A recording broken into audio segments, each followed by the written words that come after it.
I think that actually could be a reason. You know, guys are familiar with playing a certain way that we center around them, and so to try to sacrifice, you know, some of that comfort and familiarity for something new, I think takes time.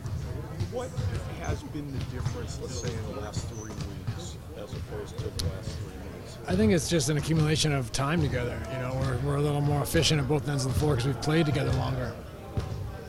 You guys, is it a thing where you're staking out territory and kind of feeling the other guy out and seeing what they're all about? I don't know if it's like that. It's just more, you know, we're all having to change and conform and play, you know, a new way with new pieces. And you know, we didn't get a training camp with this style of play, and this, you know, the Princeton obviously didn't do any favors for what we're trying to do now. So it was kind of like wasted time, you know. So it's just the amount of time we've played together trying to figure out an identity, and I think we're still trying to figure it out, but the more we play together, the more familiar we are.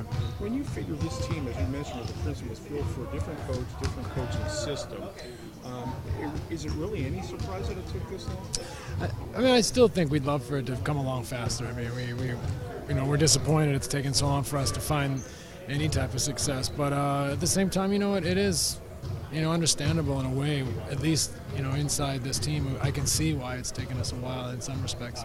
How much adjustment have you had to make since you came back to your game and the way you've normally played throughout the years? I mean, it's been a big adjustment for me, but you know, it's one that I embrace and just want to try to keep pushing forward and trying to be a, you know, a real positive factor on the team. So how much sense of urgency is there on this team, knowing how many games are left and what you guys need to accomplish in those games? You know, we have to be very urgent. We can't take our foot off the gas. We got to try to win every single game we can. And you know, with I think 23 games left, you know, we got to win the vast majority of them. So there's no sense of taking our time or taking anything for granted. I mean, looking at what this team has done so far this season, obviously now, as you guys point out, you've come a long way.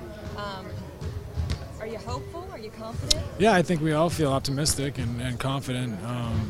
You know, but we got to stay humble and hungry and just fight and try to scrap and get every single win we can. So there's no, you know, time to, you know, sort of be overconfident. We just got to keep building and try to not take anything for granted and see that improvement. If we have a little bit of improvement every day, you know, we should win most of our games. Do you feel you are having a little bit of improvement? I think so. I mean, I think that's a big reason why we've won, you know, 12 of our last 16, I believe. So it's an opportunity for us to continue to just get a little bit better while winning games, and then we'll really put ourselves in a position to make it in.